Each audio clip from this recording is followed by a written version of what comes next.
Us in Austria is Bernie Eccelstone, and his interview here is going to comprise our major interview for ESPN's auto racing coverage of the 1983 Austrian Grand Prix. Bernie, there's been a lot of talk about John Frasco bringing kart racing to Europe. Do you regard kart racing as a major challenge to the World Championship? Well, we have this type of racing already. We have this Formula Mondau things, you know, where all people have the same type of engine, the same tyres and the same chassis and that type of thing. We already have that type of racing in Europe. Well, he said that that kart racing is obviously on the up and up. He's taken over next year, I understand, from Long Beach.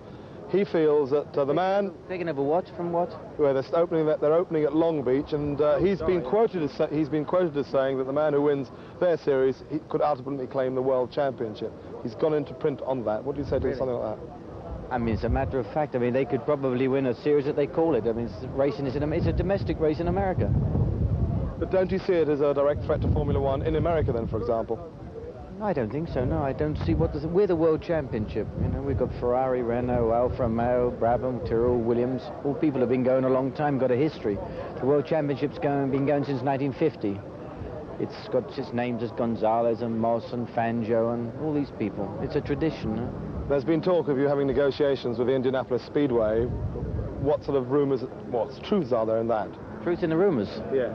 There's always a bit of truth in every rumour, I suppose, isn't there? Yeah. What does it mean? Can you tell the American audience of us? Well, we used to have a race. The Indy used to be part of the World Championship. So maybe it ought to come back again. What about American racing? We've lost Long Beach. New York has been postponed and Las Vegas is not taking place.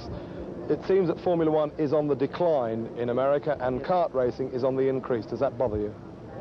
Well, you know, two things. First, it's not a case of comparing anything with anything else, you know, because they have lots of forms of domestic racing in America. They have very successful stock car racing, which works down south, you know, and they have this kart racing, which used to be the IndyCar racing, which they run in different venues now.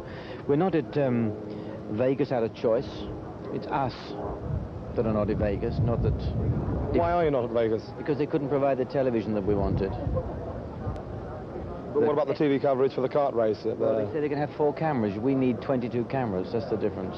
You know, we're sending a signal out worldwide. We're sending a signal out to 40 countries to be viewed by anything between 80 and 120 million viewers. And they need, before the stations will take these sort of signals, they need quality.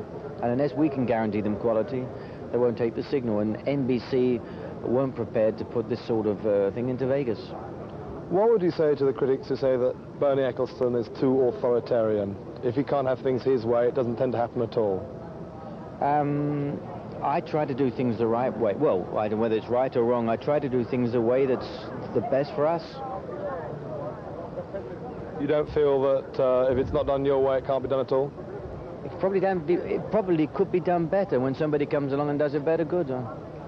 Well, you gave a test to Davy Jones quite recently. He's a young American driver, very young, successful in the British Formula 3 series. We've been following him in racing. Why did you do that? Well, I'd like to see, there's a lot of young American drivers, and it would be good to get them into Formula 1 before they get destroyed in an uncompetitive formula, that's all. You know, they come out of Formula 3 in Europe, which is good. It's very competitive. And a lot of our old-timers that can't make it in Formula 1 go into kart, obviously, which you can see. So what we'd like to do is capture the young Americans before they get spoiled in uncompetitive racing. People who are watching this report of the Austrian Grand Prix, a lot of people would say that all the money that's involved here, millions and millions of dollars, is spoiling the racing. What would you say to that? Well, I don't know how it's spoiling it. I mean, we seem to have good racing. The audiences are getting bigger. There's more people here than there's ever been. I'm talking about people actually coming to the race.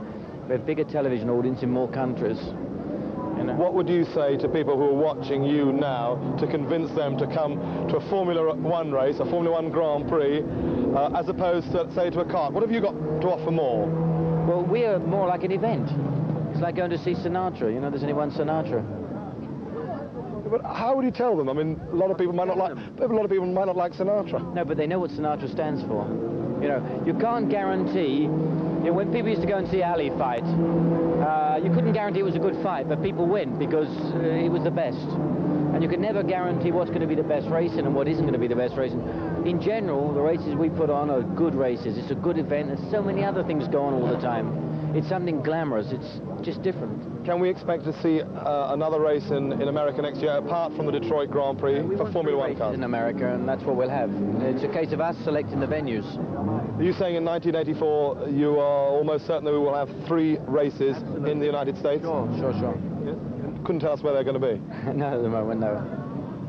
Finally, on the point of view of drivers, you've been quoted as saying that you think drivers earn far too much money. There's fairly heavy fees paid. What do you think of your drivers, Nelson Piquet and Riccardo Patrese? I think they're terrific. Yeah. Good guys. Quick and good. And what about the financial rewards for them? Do you think they earn it? Well, I suppose it's what they can get, you know. That's the market price. I pay them the market price. If I don't pay it, somebody else will. Then how would you finally sum up to us Formula One racing over the next 12 months?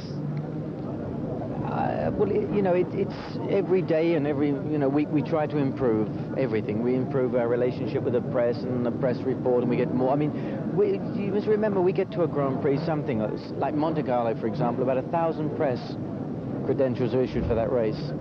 And we get between 8 and 1,000 press come to every race. So you can see the type of interest that we generate. ESPN Auto Racing 1983 will be back here at the Austrian Grand Prix after this short break.